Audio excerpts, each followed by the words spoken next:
Hey everyone, welcome back to the channel. Today we have an incredible episode of the Ashen Forge just for you. We're thrilled to have a special guest, the amazing content creator SticQeno, joining us to talk about Ashes of Creation. We'll be chatting about his exciting plans for content creation as a musician and artist, and what drew him to the world of Ashes of Creation to begin with, along with a host of other topics. You will not want to miss this fun discussion, so let's get started, shall we?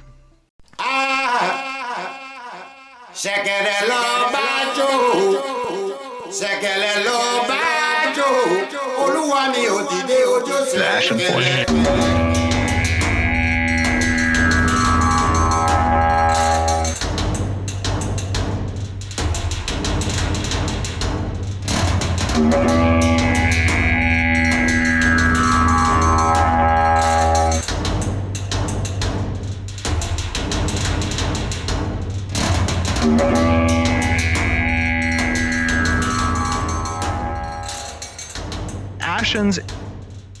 The Ashen Forge.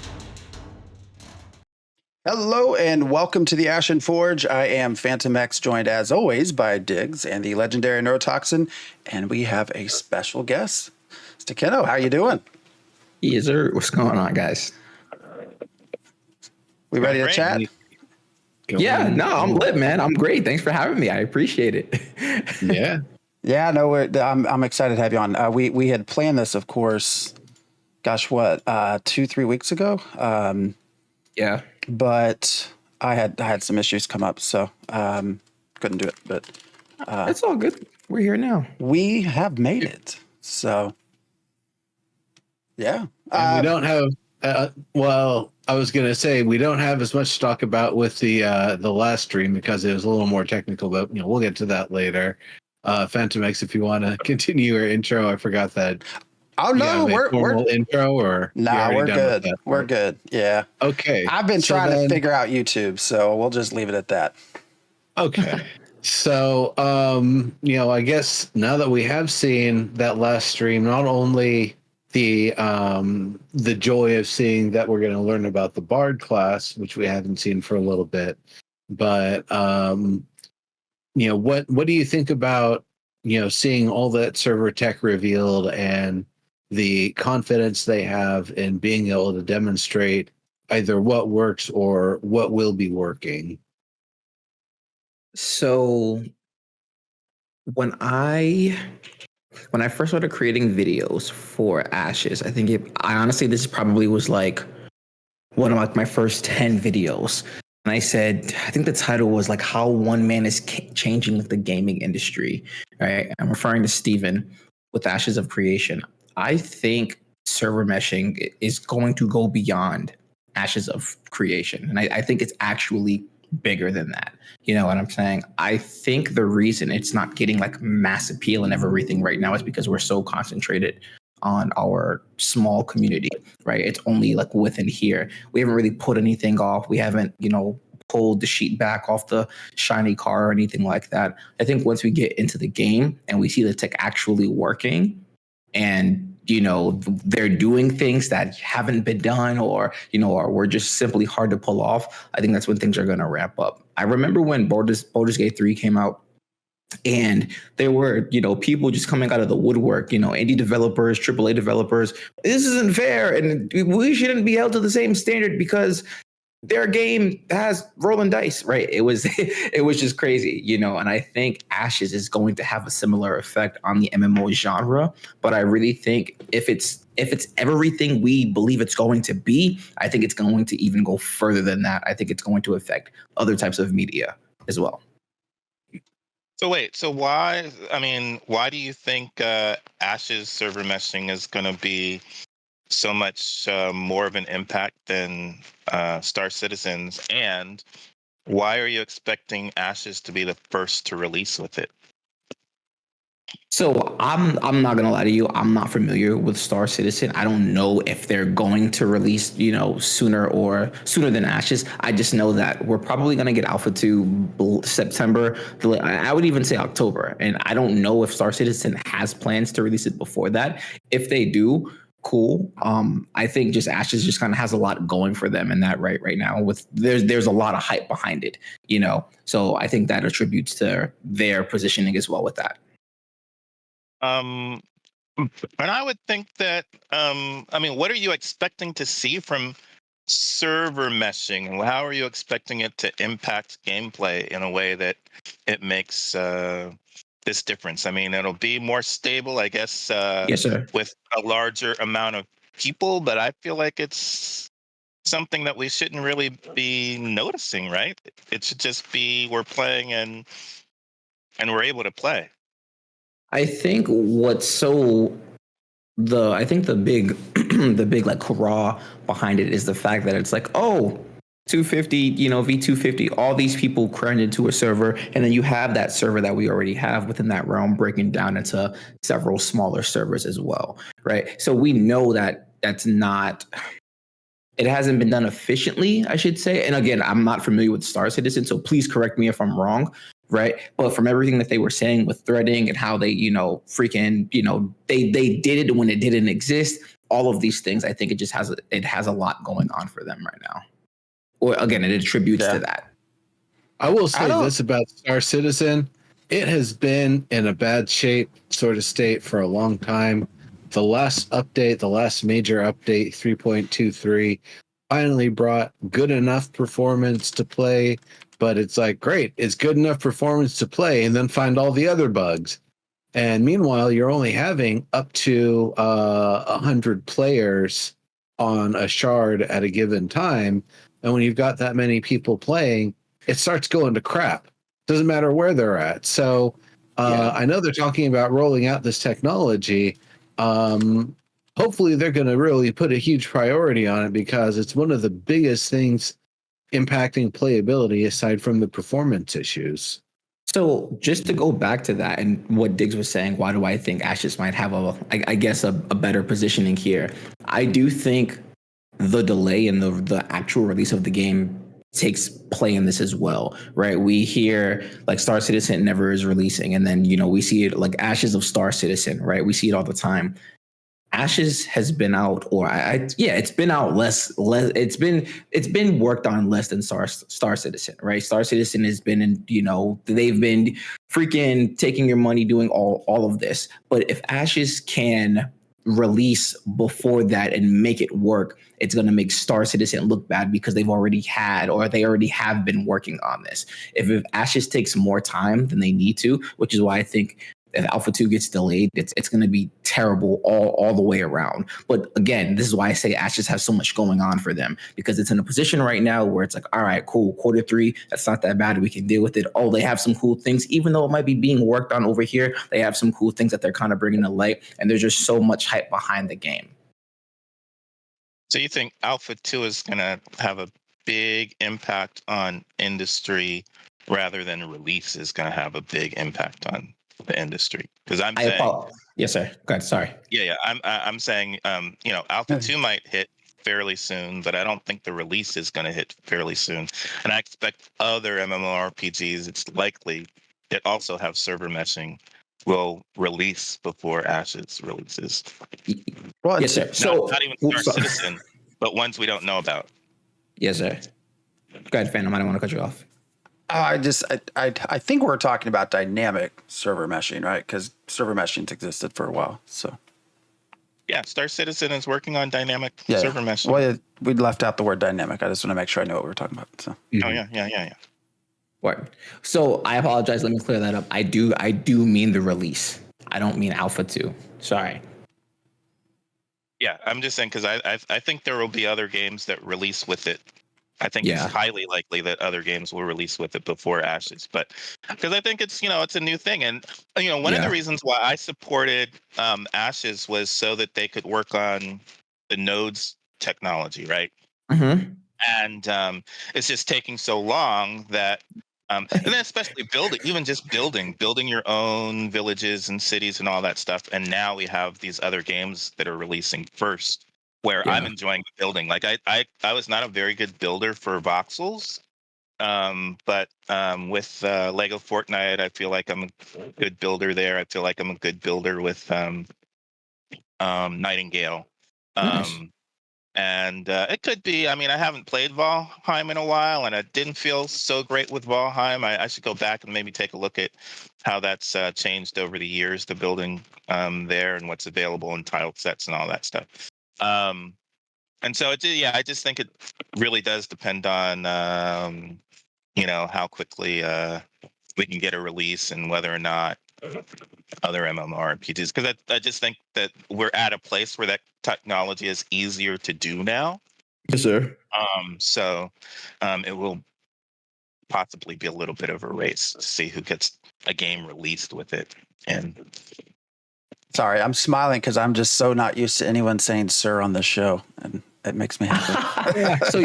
So funny story. Actual, like IRL, I guess if you would, I call everyone sir and ma'am, and they always tell me, stop saying it, and and I'm like, look, like I'm just trying to be respectful, and they're like, oh, we know, and I always like make the joke. I'm like, like millennials kind of suck, so, and they're like, oh, it's okay, you can call me sir, right? So yeah, but I call everyone, sir and ma'am. So yeah. Yeah, I get that at work, and I'll say I haven't been knighted by the queen, so stop it. It's kind of odd, dude. I feel like if you're a younger person, not even a younger person, but a person who's just trying to be respectful. Like, I'm not lying to you. I haven't had one person who's like, oh, that's so great, keep doing that. It's always like, oh, sir, that's my dad, right? And like, I'm not the sir. I'm like, okay, well, you know what? I tried. You know what? So yeah. Phantom, it comes with the gray in your beard. Yeah, we're gonna fight over that. Yeah, he just turned, what is it, 25 the other day, right? That's 100%, 25. Yeah. It's all the stress of being on a show with me. This is why I want you here every week to remind everyone that I'm 25. So we can keep talking about that here in a minute, but I actually just wanted to know a little bit more about you. I'm sure most people who watch us probably know you because you're one of the main people in the creator community. But I'm curious, like how you got brought into Ashes, kind of where. I feel like everyone kind of defines themselves based off of pre and post Lazy Peon.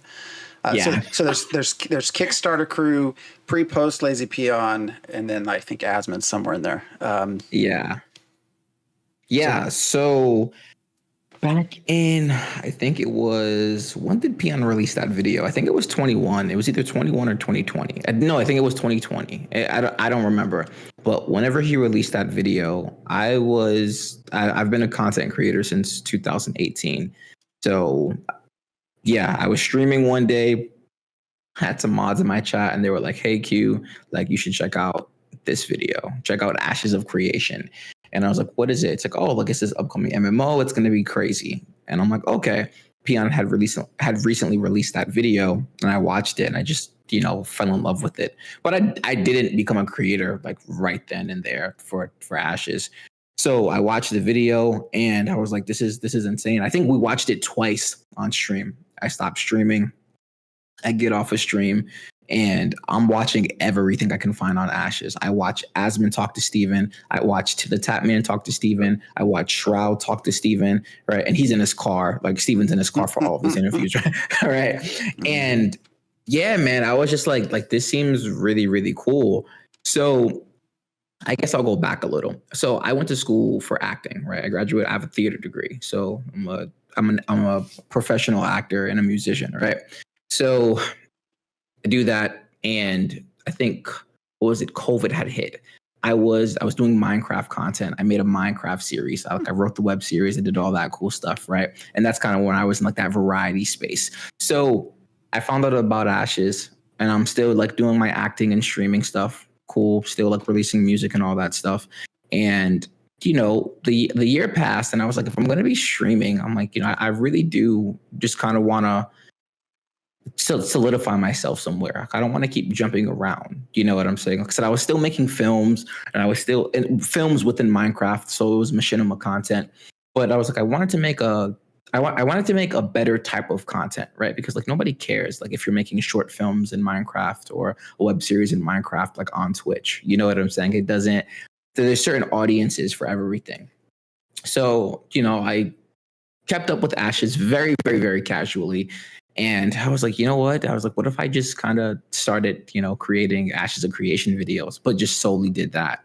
And yeah, in September of 2022, I released my first Ashes video, and every week since then, I've been going. So yeah, Nice. Dad, Very cool. You're live every Friday, correct? Every Friday, 7 p.m. Eastern time. Yes, sir. And you actually just a whole album, right? Yeah. So back to the whole being a musician, when I got into the space. So let me just say, I respect the three of you so much, right? And with every other creator in the space, because it's almost like it's not a fear, right? But it's almost like what is the word I'm looking for? Freaking like imposter syndrome sometimes, right? Because it's like, oh, like you're here in this space. Everyone here has years and years and years of MMO experience. And like that was my big thing. I didn't have, a ton of experience coming into the Ashes space. So my whole thing was like, oh, like, my journey to, become king of like the MMO players, like that's like my thing that I have going on. And it's just I feel honored, to be around other creators that kind of deem me worthy. So it's really cool in that aspect. So I understood, and I still understand that it's like, okay, Diggs might have 10, 15 years of experience. Phantom has 30. You know what I'm saying? Neuro has 40 years of experience, whatever it may. And it's like I don't have that. I don't even have some of those years lived. You know what I'm saying? So it's like, all right, like what else can I do? And just like being a content creator in general, right? So it's like, what else can I do that is creative that a lot of other people aren't doing or people aren't thinking of doing, right? I want to be able to take content creation to another level. And I love the Ashes community. I love everything about them.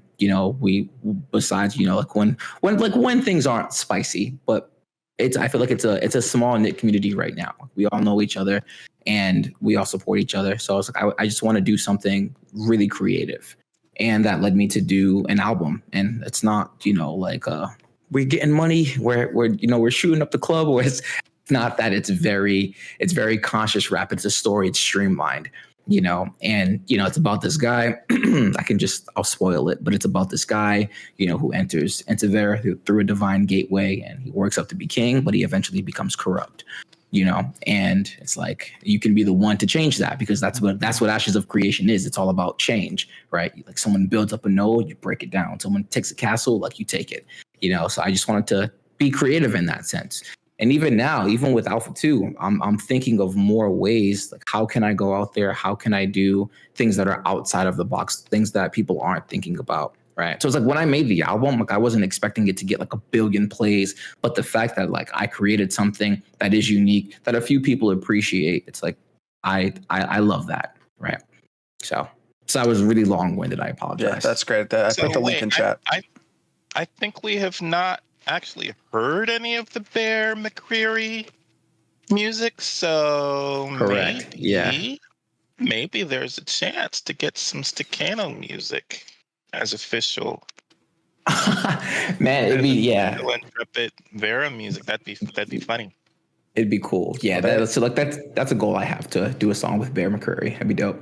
Actually, if you want to do a song with someone, you should do something with Phantom X, and do something working with the intro music. Everybody loves the intro music, so if you work with them, like kind of put some parts together and mix it together and get some lyrics over it, yeah, that'd be hype to make like a battle song. Yeah, listen, whatever you guys need, I charge. It is like $5,000 an hour, so don't even worry about it. I'm sure you guys have that. So, but in all seriousness, like seriously, whatever you guys need, I got you. Don't even worry about it. It's the creative aspect, right? And like that's why I love just. So like with acting, like with rapping, it's kind of all, I don't want to say it's all the same thing, but it's a way to, express yourself. And that's kind of how I got on Twitch too, right? It's just all about being creative. And I feel like everyone that's on Twitch wants to express themselves in a creative manner. You know what I'm saying? So it's like, here we all are in this community. So whatever you guys need, you let me know. Well, sure. I think that was just a one-time thing for me. I don't know that I could ever make music that people enjoy again. So. Well, you even made a redo like a remix of it when we switched from one version to the next. So no, I think you could, or for the general show or whatever. So I want to ask you a question because there was something that came up in there that I was a little not necessarily surprised about, but perhaps intrigued. Did you say that you are not a like longtime MMO player, or just not a longtime MMO content creator? No, so I'm not a long time MMO player, right? So like I guess like if that was like a superpower, if this is like a movie or like an anime, like I'd be like the main character like that doesn't have powers, you know what I mean? And everyone else around me like has powers, and yeah. So I just came into this space because. So here's the thing: the reason that I got into Ashes is because I didn't get into it because it's like I want to be like this big creator for the game, but I remember, and I tell this story all the time, even before I became an MMO creator, but I remember being a kid and I remember walking through, Walmart, Best Buy, Target, like wherever it was, Radio Shack. I don't know if you guys had Radio Shack where you were back in the day, like Radio Shack. And do you remember like the WoW expansions and how they used to have like the cool cover art boxes and everything? Yep. Right. Yeah. So like I remember being a kid and like just like always being amazed at how like they looked, and I always knew I couldn't play. Right. Because I didn't have a PC growing up. I didn't get a computer in my room until I was like 15. You know what I'm saying? And that was like 2010. You know, and I was like, like one day like I'll be able to play like in an MMO, but I never had the chance, right, to play an MMO up until I was 15. And at the same time, it's like there was no way I was playing any MMO that like had a sub at the time either, right? Just because like didn't have the money, So like the first MMO that I hit max level in, I should say. So my first MMO that I like saw visually for myself was City of Heroes. I went to my uncle's house one day and he was playing that, and I was like, this is so cool. It's like you're a hero, you're flying around. I'm like, that's really cool. Like fast forward a few years later, my friends in middle school, they tell me about RuneScape. So I would go to the library and I would play RuneScape. Right. Oh. And then I get my computer. I'm 15, Perfect World. I found out about Perfect World and I played that for a week, hit max level, and that was really fun. But yeah, like it kind of stops around there. Like New World came out, I hit max level in New World. Like I eventually played WoW after I became a streamer. Even when I was a streamer though, like I didn't have a PC. Like I just got a PC build 3 years ago, thanks to my community. But yeah, I just got a PC build. The Minecraft show that I told you about, like it's on YouTube, but like it was filmed on a Nintendo Switch and like the laptop that I recorded the album on. You know what I'm saying? So yeah. So yeah, I didn't have a ton of MMO experience, and to make this short, I just remember hearing stories, seeing people talk about, oh man, like we took down the boss and we're in this guild, and just the camaraderie of it all. And that was something that I was looking for. I really want to be good in a game, and I've been a casual gamer pretty much like my entire life. So it's like I want to be really good at something. I want to be good in an MMO because it's like the coolest world ever. It's just open. You can go out and do whatever. And I feel like Ashes is the perfect place for that. It's a brand new game. I get to start anew, and yeah. Well, I can say you 100% deserve to be here in our center, to one of the centers to this community. So go ahead, Nero. Yeah, I was actually going to say it's really good to have people who are not necessarily baked into the ways of MMOs over the years, both that you're not jaded about existing MMOs and you're like, come on, I'm looking for something real. I've had all this fucking weak stuff, and it's like I need some real like MMO experience straight to the vein that's like gonna get me straight to Contentsville instead of just being all right, max level, that's it. Yes, sir. So some amount of it is that. Some amount of it is that you're going to be a lot more adaptable than somebody that has played MMOs a certain way and only knows how to play in the style of that MMO that they have been playing in the past 10 years. You're not going to be coming in with those bad habits and assertions and stuff. So, not necessarily a tabula rasa that you've played these kind of games a little bit, but that you're coming in with maybe a little bit more sort of openness to what's going to be available. And then I think the other thing that's nice is because everybody knows that you're, newer to these kind of games, no, not that tabula. I'm not talking about the game, sir, in chat. That your community will be very open to helping you out and very forthcoming about cool builds and features and opportunities, and like not just the min-maxing but like getting you in on narrative opportunities. It's like, we've got this cool story thing going on, come on this way and check it out and join in. So that's why I think it's great to have you. Thank you, brother. No, I appreciate that. Yeah, no, I mean, so just because like I wasn't like an MMO like try hard, that doesn't mean like I didn't know about the community. So like I always knew that like a lot of MMO players are kind of a little crazy, So I wanted to make sure coming into the space that the way that I am, and I feel like the way a creator is like what their community, like that's how your community is going to be. Like they reflect you, and that's why, like with a lot of things, like I really just try to have a level head. That's like, look, give Intrepid time. We knew what we signed up for. Don't start complaining now, right? Because like that's not something that I want to be surrounded with, where it's like people are just complaining about like the game not being out, like something not being good. Like how many times do people complain about a game that they've been playing for years but continue to play? Like that stuff like just really annoys me, So it's just like I don't want to. I just want good vibes. I just want to be positive. Like I have my moments, obviously, but yeah, I want to enjoy the game, and I understand that's going to come with ups and downs, right? So I have a question. That's definitely that sort of troll like I was talking about before the show.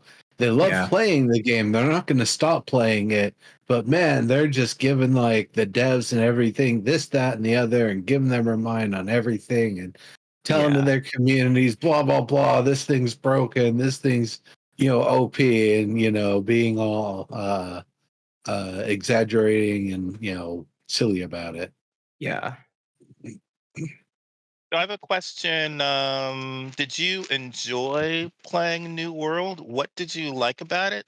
And what would you like to see? What would you like to see added to, I guess, the genre as a whole to make it more enjoyable for you?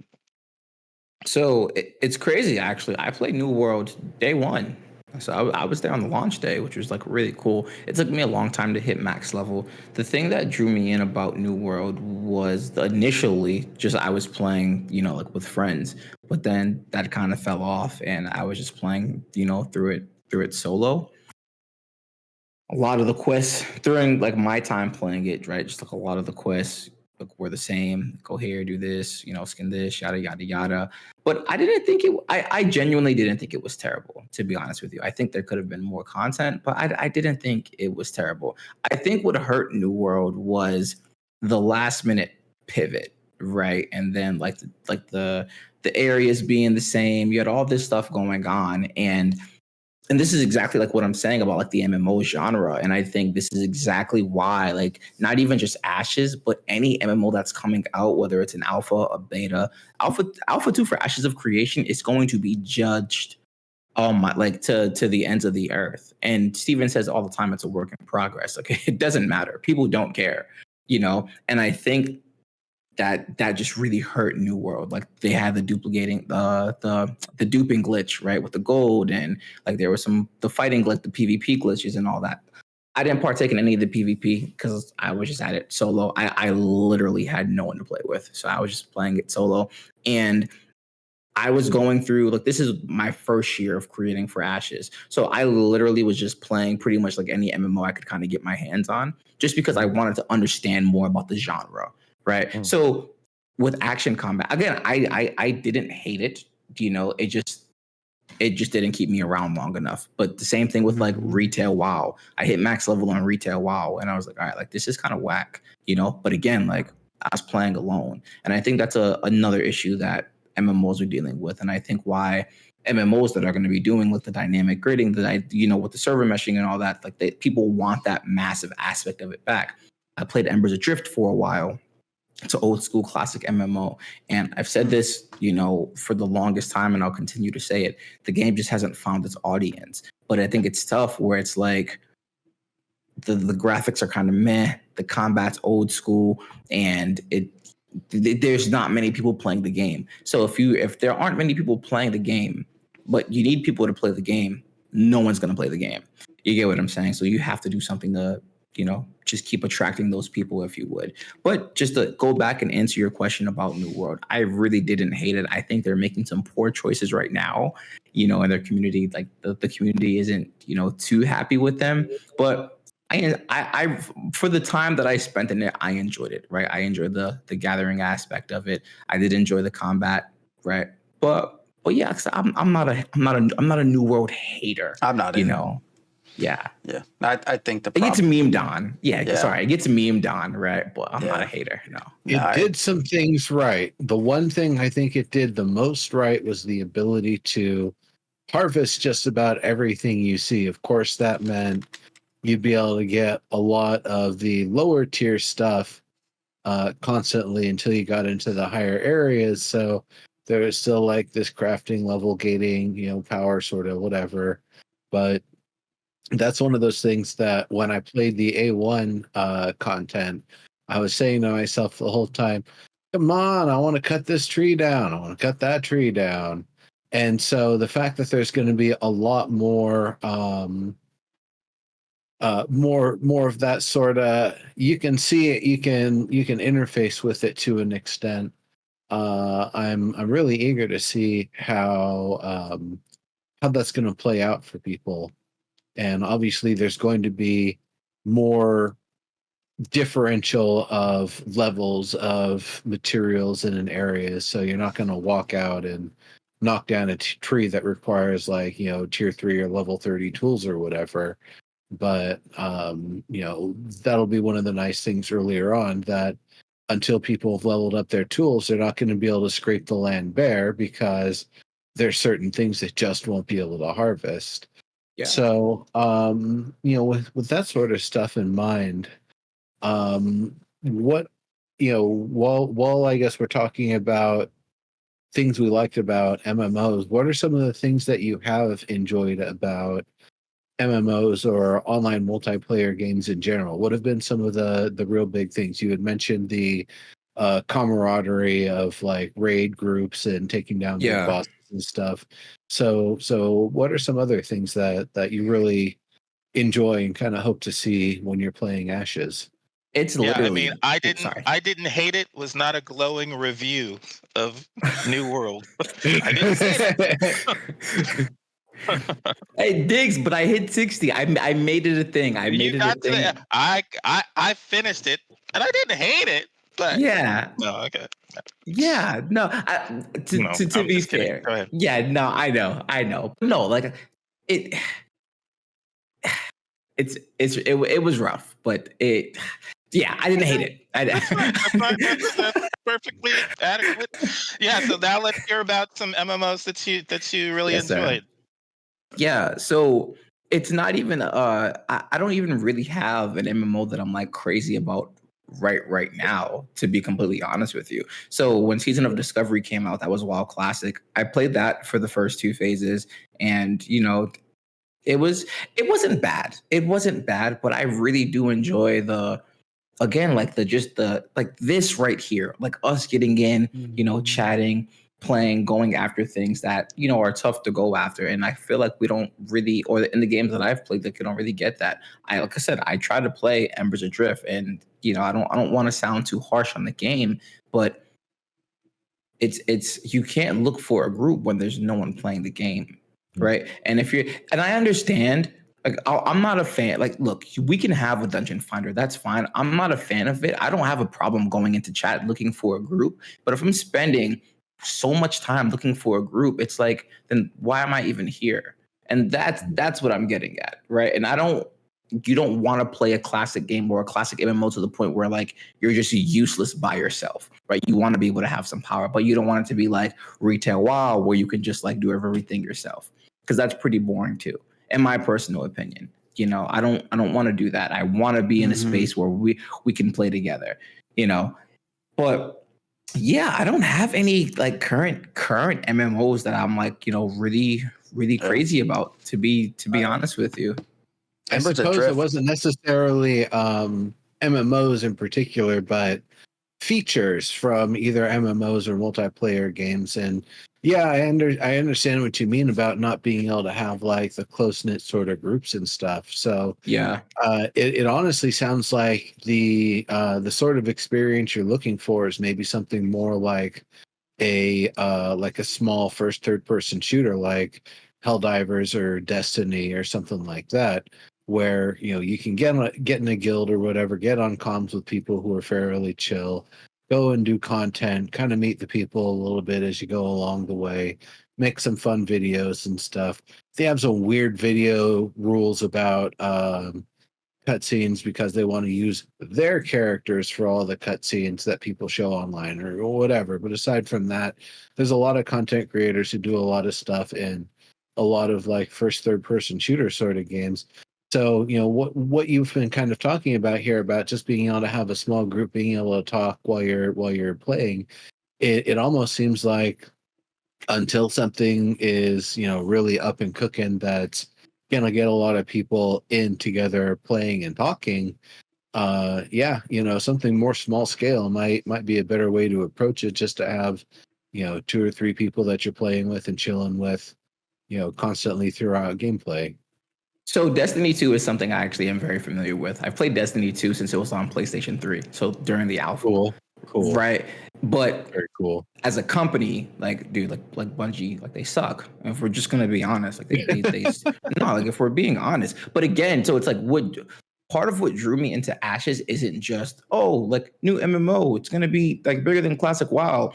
It's also how open, the company is, right? And just where they want to take things. And that gets me like really excited. It's like, all right, like, I can play this game and I don't have to be a hardcore. I don't have to be hardcore. I can be casual. I don't have to be casual. I can be hardcore. But either way, I know the people that are working on it care, Are you and talking casual time?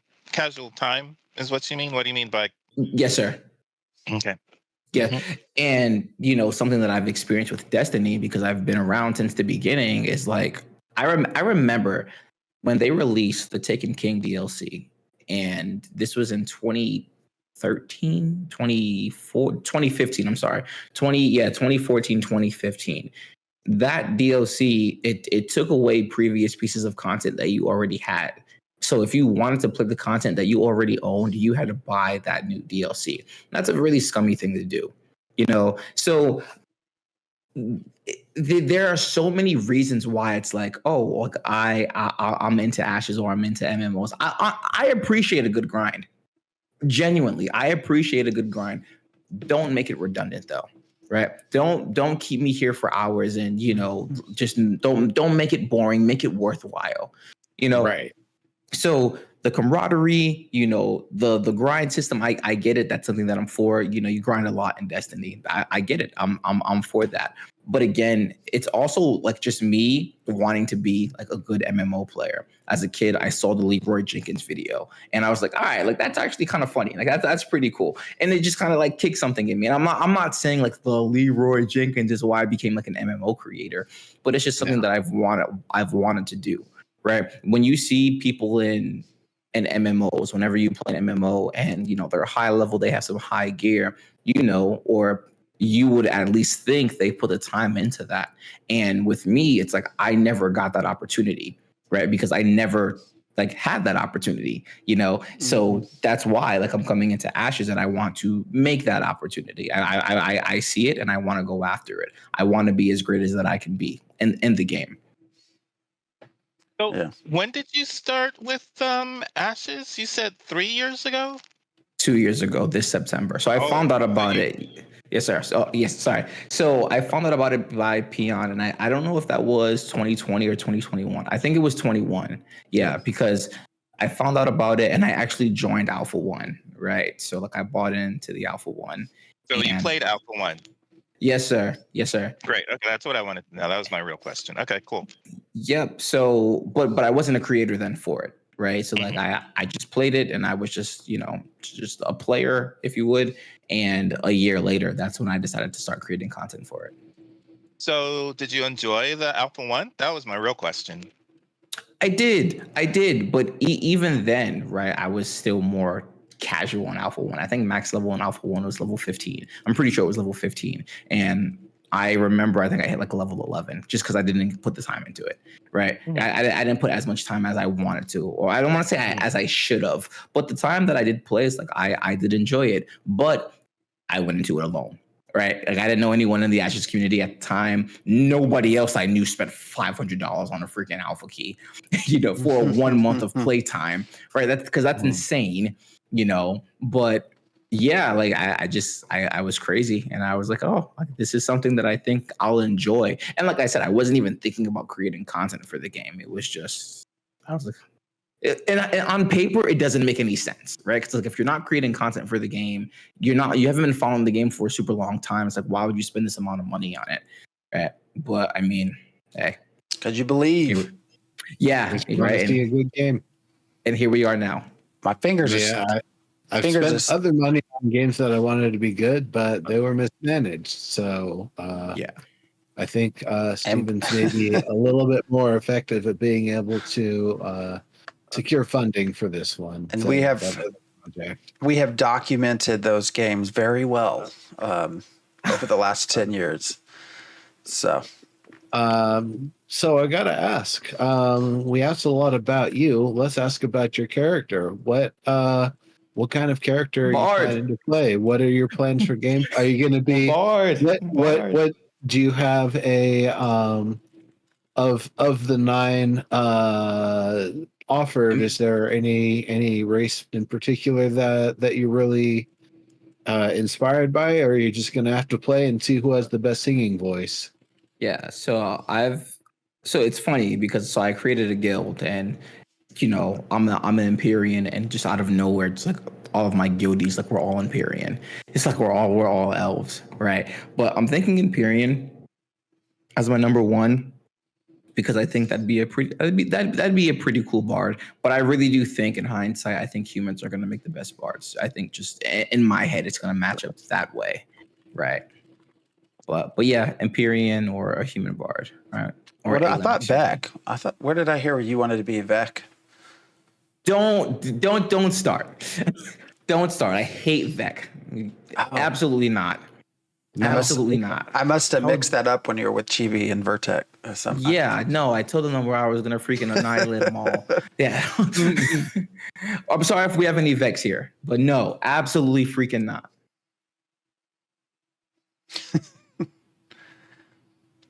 Creepy bug-eyed, double-sized doggies. Speaking of that, I mentioned that I was hoping this Bard demo coming up at the end of the month would have Dunir, just because we haven't seen Dunir since Alpha 1. Yeah. And then they showed that little image of a Dunir Bard. So maybe we will get a Dunir and get to match them up size-wise. We'll get to size them up in the game. That'd be pretty cool. Am I wrong, or was there a Twitter tease of that? I'm gonna look. That's what I'm saying. Yeah. There was. There was. Somebody asked if it would be a part of the showcase, and the answer was a vague. Oh, I don't know about that one. Maybe. Yeah. Oh. Mm-hmm. I gotta look. Mm-hmm. I think they probably will do something like that, to be honest with you. Steven likes to do stuff like that, right? Like he has throws those small teases. So I could see it. Mm-hmm. So what do you expect from a bard? Like, where do you see your role in a group? Where do you hope it is? Dude, I'm just gonna run around singing. I don't freaking know what I'm doing. Yeah. No, all jokes aside, man. Right? Just because it's so a lot of people ask me this question, right? And I get asked a lot. It's like, if it's trash queue, are you still gonna play it? And my thing is 1,000%.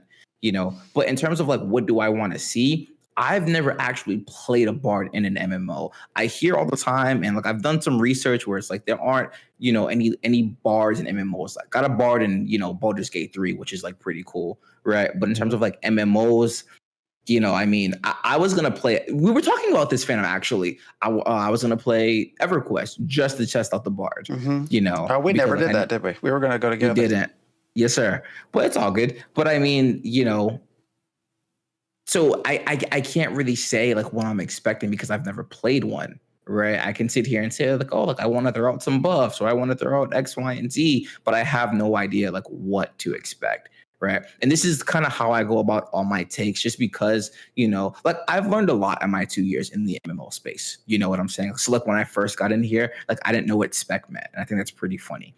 Like shout out to Rory because like he was like, dude, come on my Discord. And like he chatted with me for like an hour. He's like, you don't know what your he's like, dude, he's like, how are you like an MMO creator? He's like, you don't know what spec means. And I'm like, oh, like your specialization. Okay, cool. Right. So, I've gotten, I'm doing my training, I've done my training, but yeah, in terms of what to expect for a Bard, I can't really answer that. Like, I can't really answer it truthfully, I guess, if you would, Royer's asking you to sing, just so you know. Chat. Since you're the Bard. Fupo Bards can rap. Fupo can tell us all about EverQuest Bards. So. Yeah, I mean, so I did. I'm sorry, Dick. Go ahead. I was just going to say the Bard that I played with Neuro and Ombwa in the D&D campaign. I think Ombwa was with us. I don't remember actually now. Yeah, that was a rapping Bard. Yeah. Mm-hmm. Yeah, I have this hope that there is something similar to the EverQuest Bard. In Ashes of Creation Bard, but I don't know that that's yes, sir. I think the way that they do things, and I make the same example every single time. I remember when they did the Gathering showcase, and how we were amazed where it's like you can destroy an entire, not destroy, but you can gather up an entire, like section of land, right? And deforest an area. And I think just from that point on, for me at least, it's like every stream, whenever I expect something, they always take it up a notch. Bro, like, look, what the heck is Intrepid Net? That's insane. They came up with their own system, to create, to figure out their issue. And I think just stuff like that is always, I don't want to say it's needed, but it's appreciated. And I think the community does appreciate when they go above and beyond, right? I think the Node Wars showcase was the best this year. Like we were all really excited about that.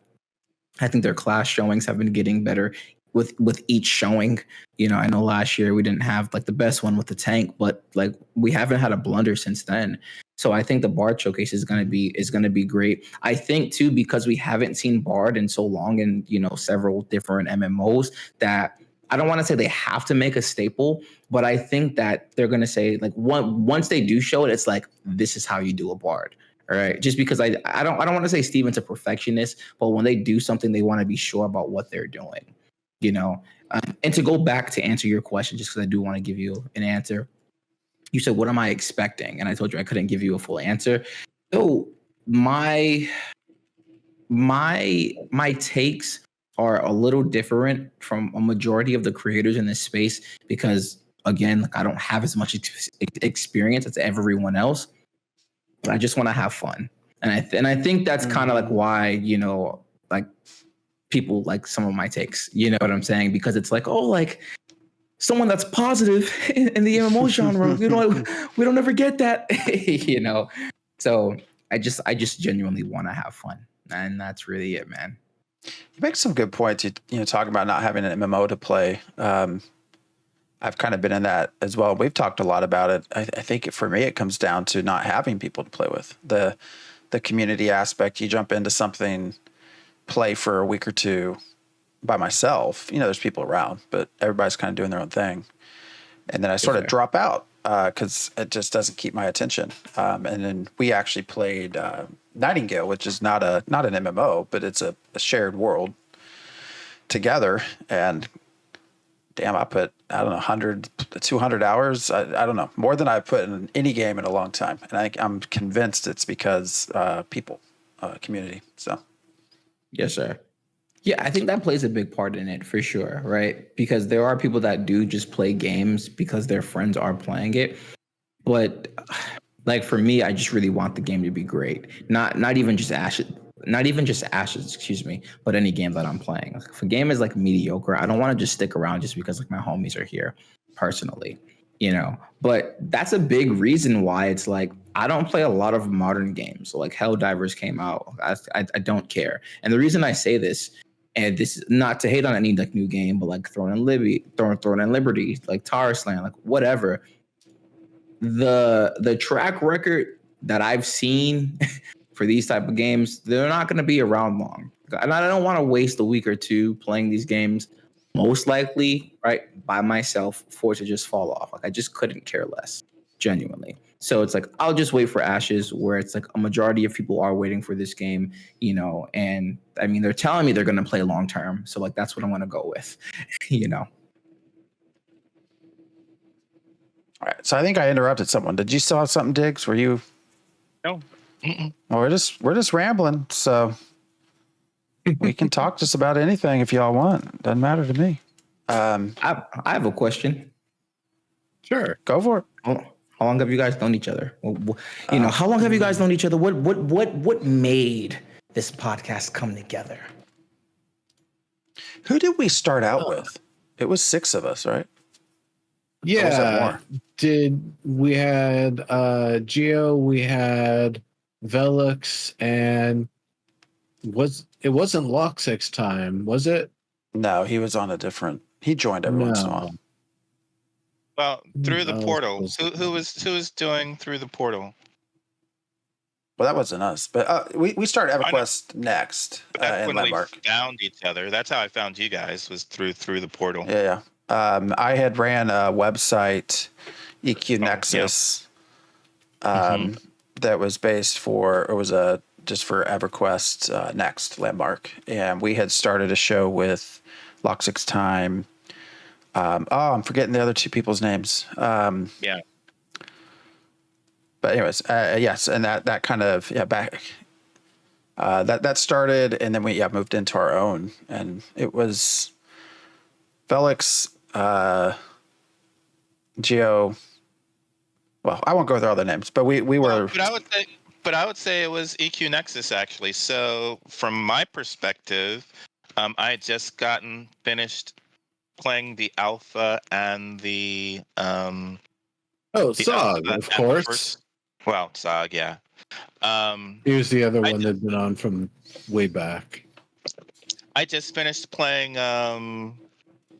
Neverwinter Online, the alpha, and I got to max level, and then the beta, or not the beta, but the next module was starting. So I played release, and got to max level, and then the test for the new module was releasing, and I started that, and I was like, I'm on the same treadmill. You get to end game, and then you got to wait for 5 or 6 months, or really even a year, to get to the next module. It's just the same treadmill. So I thought I was done with MMORPGs. I was tired of the end game treadmill for EverQuest and WoW, and then the next week, the Dave Georgeson was at E3 and did the reveal for EverQuest Next, and I was like, the basic node system that was going to be there, and story bricks was like, this is where MMORPGs need to go. And then through there, I found EQ Nexus and Phantom, and I think Neuro was probably there. Valix was definitely there. So through his website is probably where we first met, actually. Yeah, it's interesting. I just put this in chat, but it's interesting when you talk about community, because us 3 and people in chat, and that we've known now for about a decade. We've done the show for about 10 years, and but that all of us have sort of traveled on for 10 years as a small community, while the games we were in failed. I think almost speaks more. It really speaks more about people than the games. Obviously, you want a good game, and I think Ashes will be an excellent game. So that's fire, right? Because like that's exactly like what I'm talking about with like camaraderie. You know what I'm saying? Where it's like you have a group of people that have stayed together. Granted, like some fell off, but like 10 years. You know what I'm saying? Mhm. And yeah, that's just really cool. And we have all probably talked more about gaming than far more playing. than playing. Yeah. That sucks, but yeah. But yeah, 10 years. 10 years. I don't remember now. August. It's coming up. It's sometime in the third. No, it's not third quarter. Yeah, it's third quarter. It's coming up. We'll have to mark calendar. Yeah, that's for doing video, but EQ Nexus the website through the website, that's been 11 years. That was 2013. We're starting to really give our age away. I want to point this out because I don't know how many people noticed this. You know where I'm going with this, Q. Let's hear it. I had joined him kind of spontaneously on one of his Friday streams, and it's somewhere in TikTok. It's a little bit everywhere, all of your places. It's a short TikTok. Yeah. And he started a question. How did you start it? Said, like you've been playing MMOs since longer than I've been alive. So, and then went into a question, and I took a second. I was like, wait, did you just say I've been playing MMOs longer than you've been alive? Like that was like giving away age here. That's funny. No, no. Sorry, go ahead, brother. I was gonna say I agree with Neuro 100% though. Getting new people in, especially people who have not been through this treadmill. I mean, at this point, I've been on every treadmill. I'm starting with really EverQuest. I didn't really do Ultima Online, but really EverQuest on. Have been through every major MMORPG.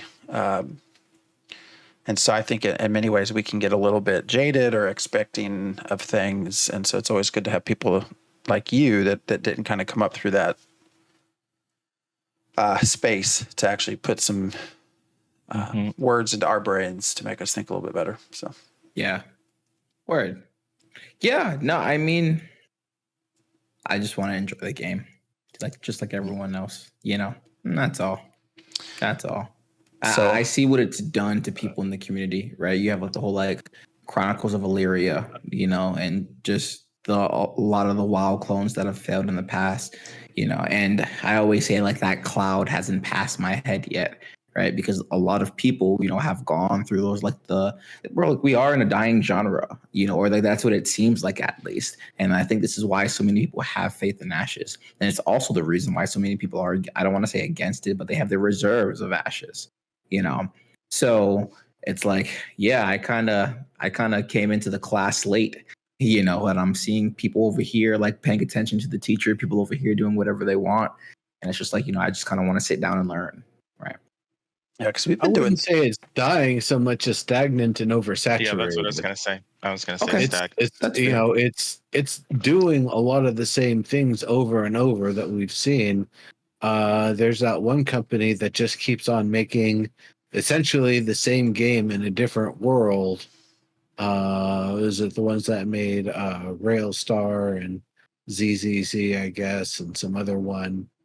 And it's like, all right, well, good on you folks to be able to just keep cranking out MMOs or something like that. Like, it doesn't seem sustainable, but yeah, whatever. You're gonna make your money, and then if the game stops being supported in 5 years, or people run out of the content faster than you're willing to make it, then you can just close it down. You've already got the money.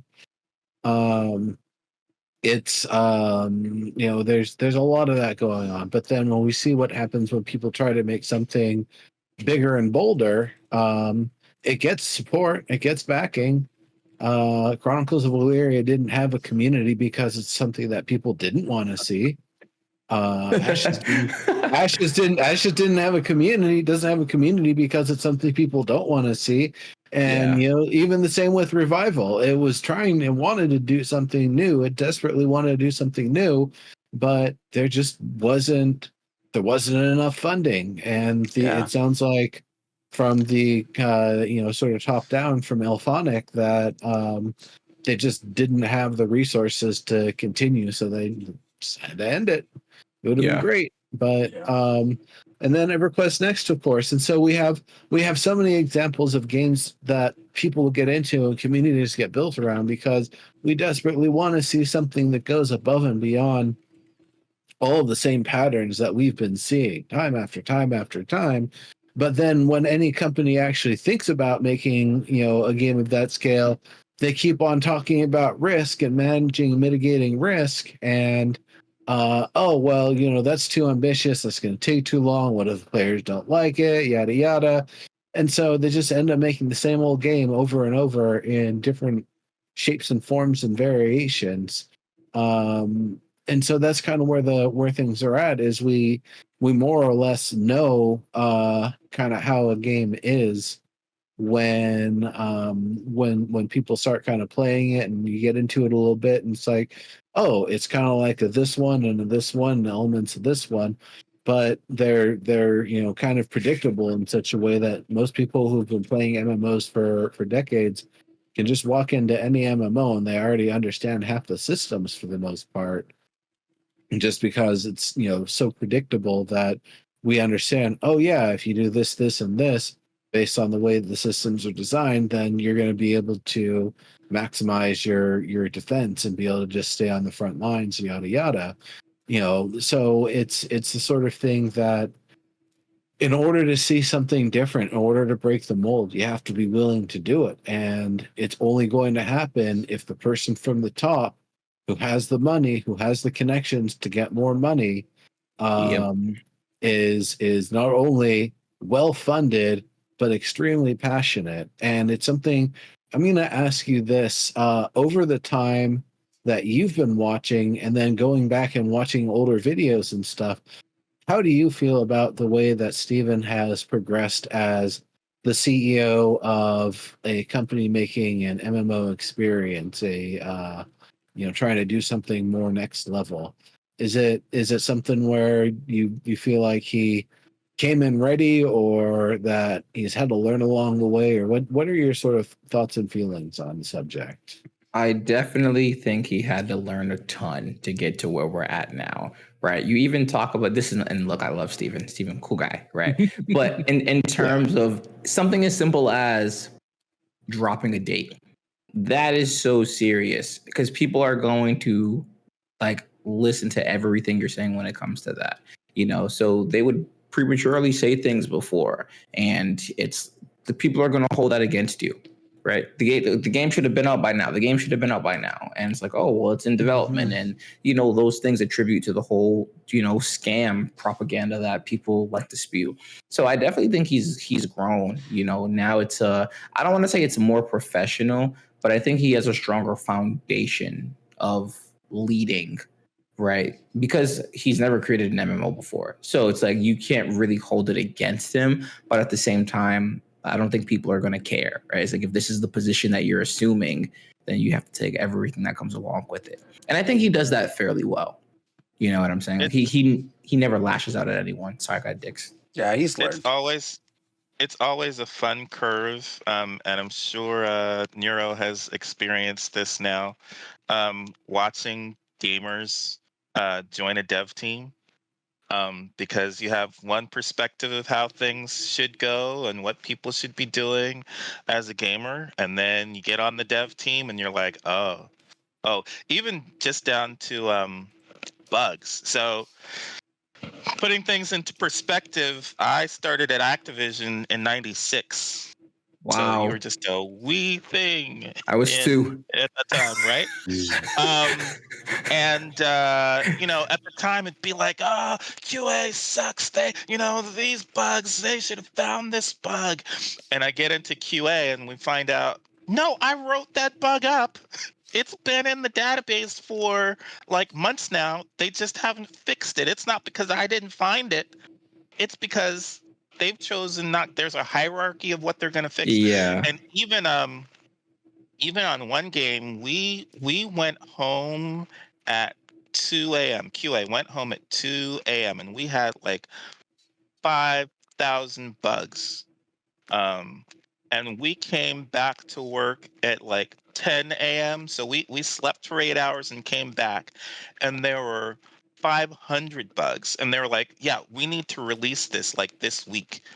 And we're like, but how did you close all those bugs? Thousands of bugs. And well, we changed them to will not fix or not a bug because we really, really, really have to get the game out. And if you just let us get the game out now, That's we'll do a unfortunate. first day patch. We'll do a first day patch and nobody will know about the other bugs.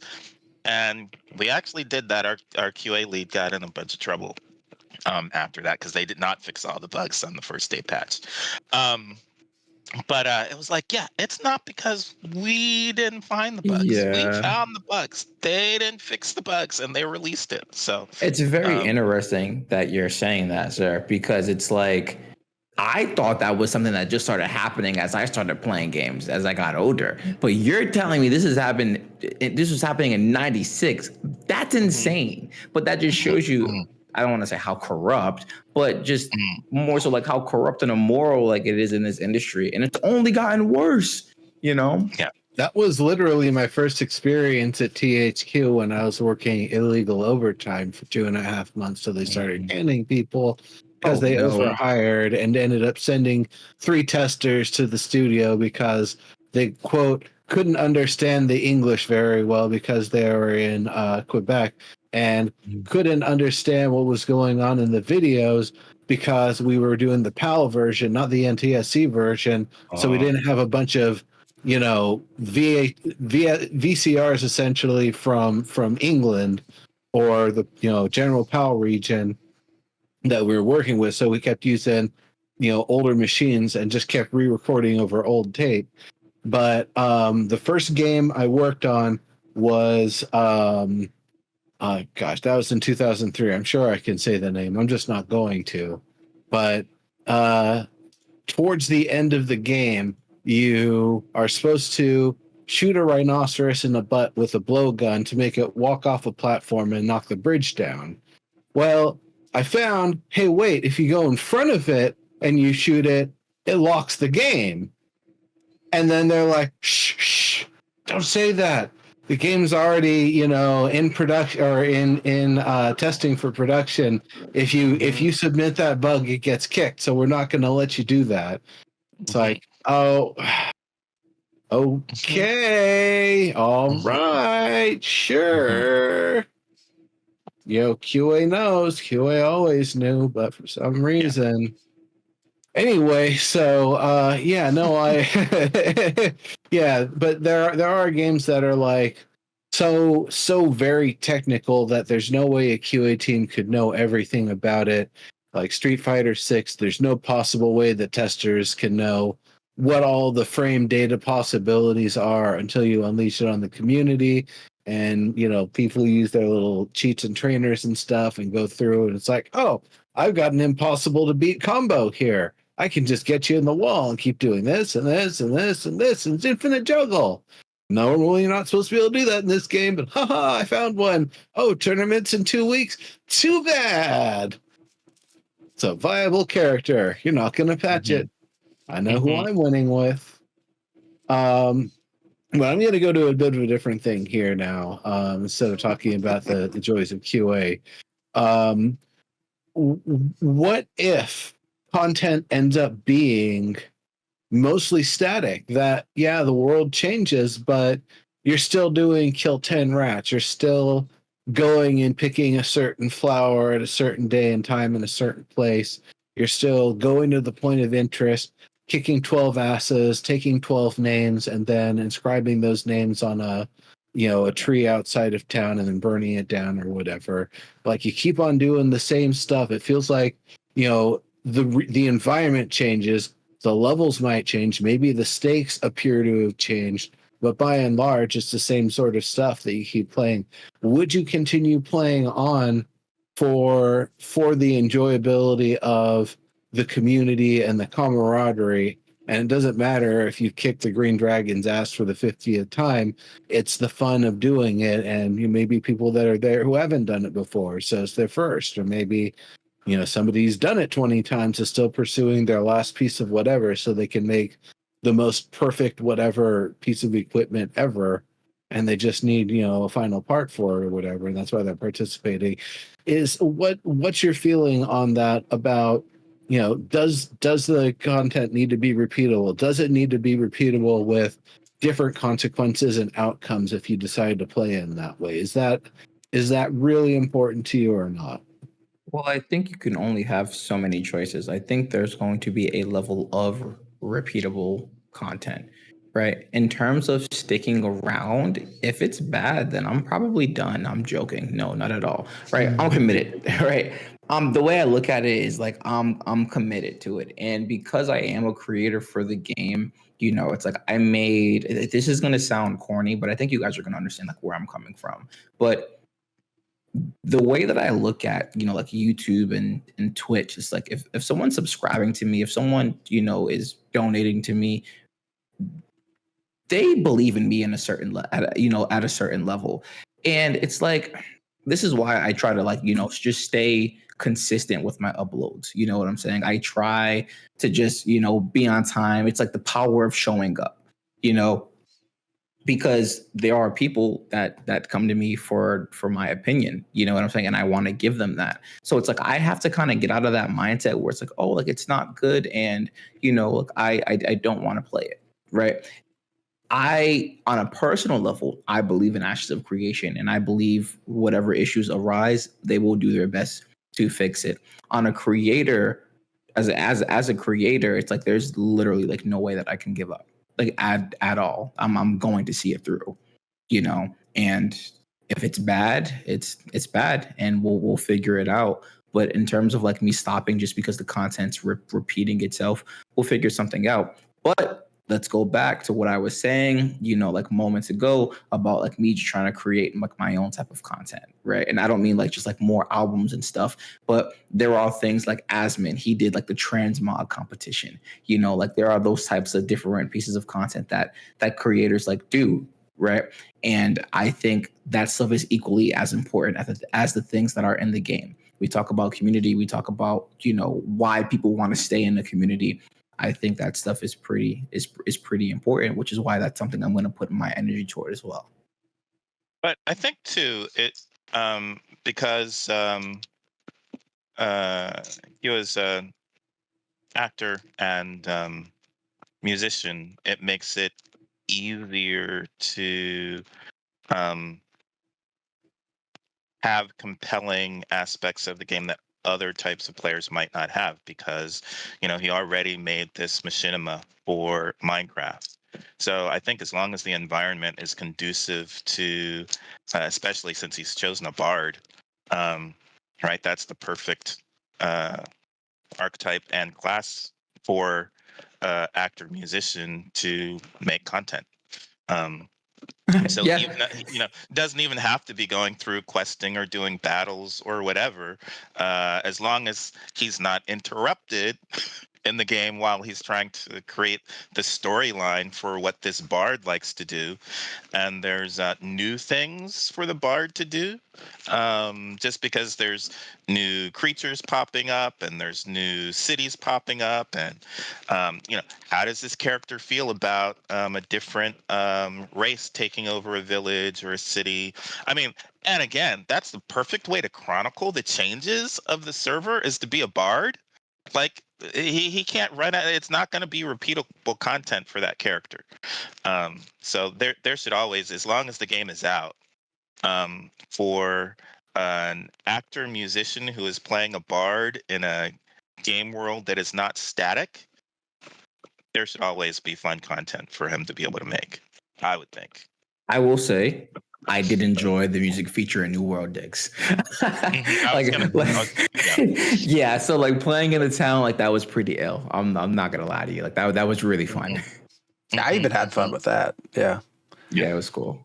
Yeah, no, I agree. And you talk about content creation, be able to do something unique, different, there were hundreds of videos that look the same, but actually being able to put out something like this, definitely, I think will set you apart. Because basically he can do the rap version of Castles and Crap Shacks, right? Like, this is the way the world has changed. This city is here, or So Castles and Crap Shacks was a show that Neuro did during Landmark that sort of highlighted good builds and highlighted bad builds, and would sort of go around talking about it. But yeah, that would be perhaps the lack thereof, where it's merely a space that's been carved and flattened out that they've put tool sheds on. There's no beds. There's nowhere to chill. There's no attempt to make a structure. That's a crap shack. It's like, great. All right. I have staked my claim in the land and I have put my tools down. And that's it. Off to go gathering. Yeah. That was a crap shack. Yeah. No, I mean, I think that we have a lot of creative people in this space. I don't think you have to act or rap or do whatever, create a freaking, TV show to, have a specific type of content. And I'm looking forward to it, right? Again, with all the knowledge that the other creators have, and again, everyone being so creative, I'm sure there are going to be a lot of cool things that are happening, So you all are A1 testers, so hopefully we'll be in that lucky 1,000. We'll see. Yeah, I mean 500. Well, I guess. Oh, I guess technically yeah, 5. if you're not in the first 500, you might be in the next 500. Yeah. Oh yes, war reporting. Sorry, I want to make it because I was thinking this actually as you were talking, Q. So it mentions war reporting is going to be interesting, and I 100% agree that's going to be a lot of fun. But again, yeah, creating content as a bard, being able to go to different taverns and experience different guilds and different nodes, I think that would be just an incredibly fun series to watch. So yeah. Word. Thank you, brother. Yeah. War reporting will be fun too. Yeah, there was a game and I cannot remember the name of it. And it was a video that went viral. It was like a World War I or II game, like sim. It was like an MMO. And there was a guy that would just go around acting in game as a reporter. And I think they had voice chat in and it was hilarious. Is that what it was? I'm not sure I don't remember what game it was. I believe it. I just haven't seen it. Oh, it's hilarious. It was done so well. I look forward to stuff like that in Ashes of Creation. Word. So you think we're going to make into Q3? Are you asking me? Do I think that? All of you. Yeah. This is what I was saying with Steven with the dates. He's confident, dude. Steven's a gangster, honestly. If this was 2017, no, right? But now, for sure, I think he's locked in. He's locked in. Yeah, I think you talked about him learning 100%. Yeah, they missed their target. What was it, Alpha 1, and kind of got a lot of pushback about that. And now fast forward 3 years, more eyes are on it.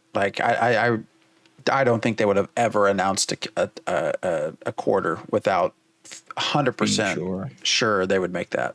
So yeah, more than 6 months is a long time. You should not be throwing out dates that are 6 months away. So I'm not going to be surprised if they miss Q3 because if you want to be accurate, you should probably 2 months out.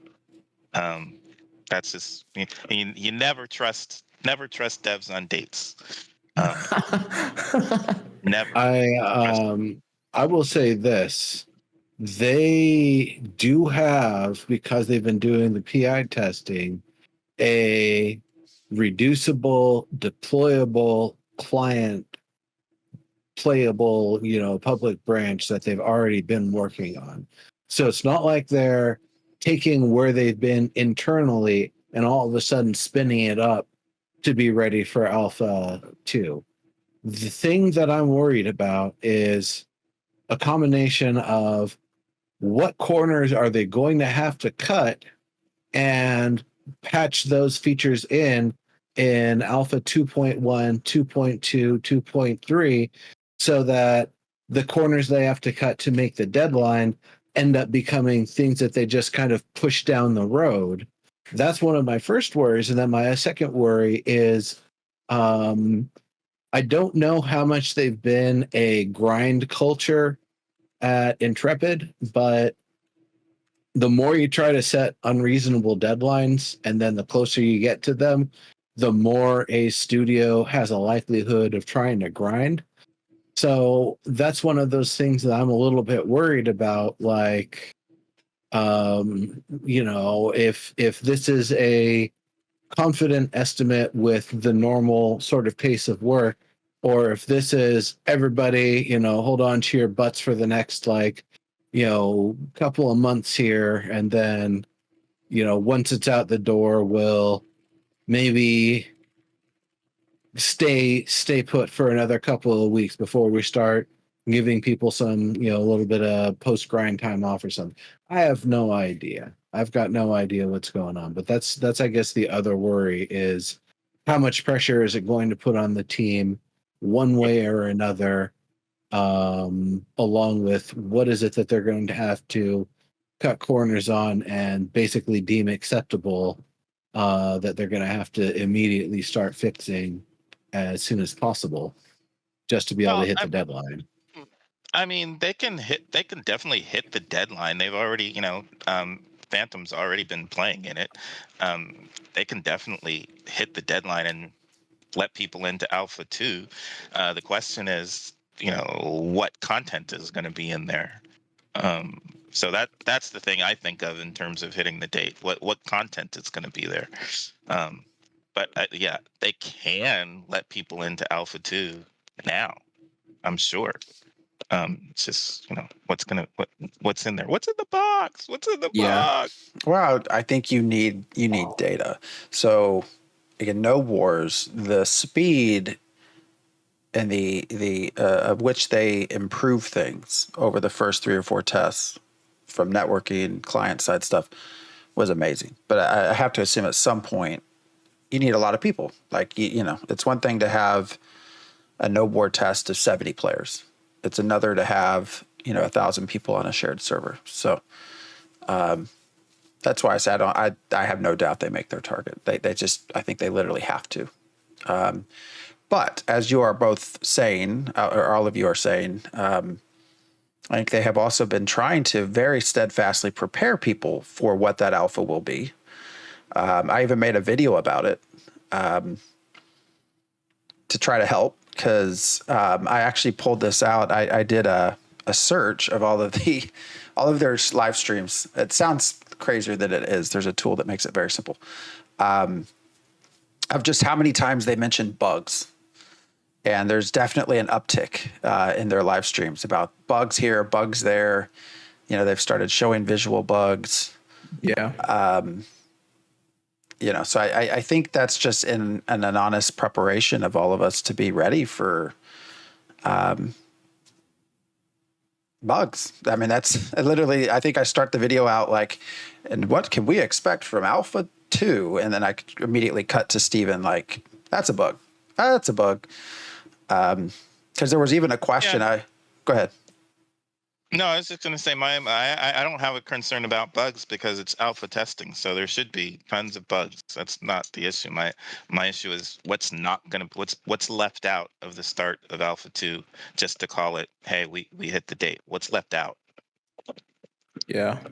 Well, I was actually having a conversation. There was a discussion about them releasing. I want to say releasing because you're not releasing a game. Starting Alpha 2 around the same time of Throne and Liberty.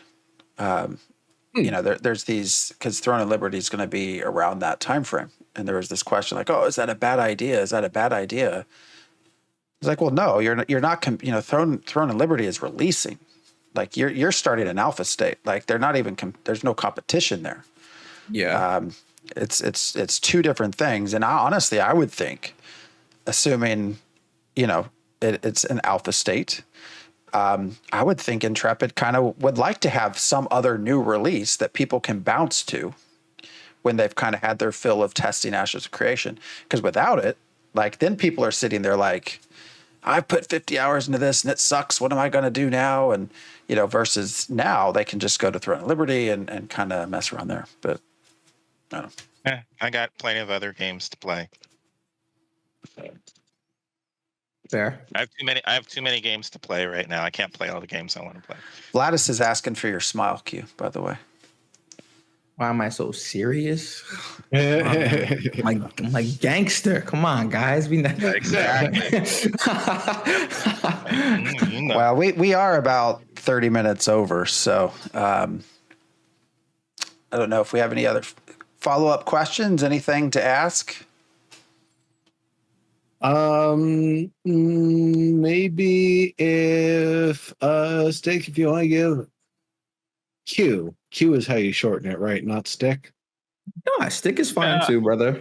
Stick. We'll call him Q. You if you'd like to shout out your socials, your creative channels, your guild community, your creative stuff, go right ahead. This would be a great time. I'd be more than happy to have us help promote your awesome stuff, both for Ashes and otherwise. So please. Thank go you, right brother. I ahead. appreciate it. Yeah, so I run a YouTube channel, right? And I release Ashes of Creation content. I stream on Twitch. Both channels are SticQeno, where I stream Ashes of Creation. Do the updates right now, but once Alpha 2 drops, we are going to be on that a ton. I released it on my birthday. It was 2 weeks ago. My Ashes of Creation inspired album called The Kings for Spare. So that's on my YouTube channel as well. And yeah, man, I'm just ready to get into the world of Ashes. So that's it. Very cool. Very cool. Yeah, we've been periodically sending a lot of posting all your stuff. So also, yeah, TikTok, everywhere, Discord. But yeah, you are a big figure in this community, especially with the content creators. So I know you sitting here saying you're just trying to fit in. Trust me, you are already fitting in and helping to lead the pack. So thank you, brother. I appreciate it. I'll end off on this. My goal has always been to just make Ashes of Creation better.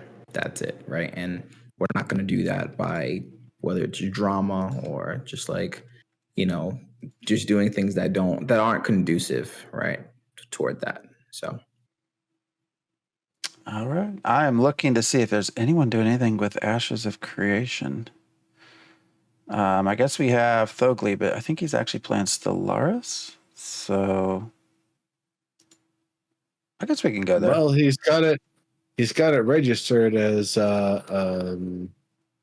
Ashes of Creation. I don't know. Up to you. I don't know. Community, anybody in the chat want to pick?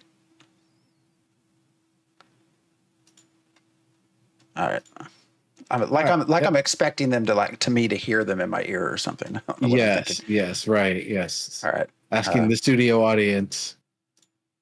I'd actually, that was something. And while you're looking at that, that I'd really thought about real hard was contacting legal and business people in the family and being like, "Yo, guys, let's get this job together." COVID just hit. Why don't we get live studio audience done remotely? So you've got people in their living rooms with green screens that you just fill in the audience spaces. So you have a live audience, but it's all just people at home to kind of fill out, and they're there watching the takes and the real thing in live time, and so it's like they're actually doing their thing, but remotely. Like eventually I saw that some shows started doing that. It's like, oh man, could have put that business out there, could have got the sweet patents out there, like right quick. That would have been smart. Now I feel less smart for not having done it. Oh well. It happens. I gotta say, I'm really glad that you were able to use, during the pandemic, to be able to use content creation as an outlet for your skills and abilities. Because I understand it must have sucked for a long time. The all the COVID restrictions and everything going on, and how how that affected in person everything. So, definitely good to glad that you were able to make something of it with the time that you had there for sure. Thank you, brother. Yeah, just got to keep going. That's all. I gotta ask, what is your discipline in acting while we're still working on getting a raid together here? Oh, I got some. But go ahead.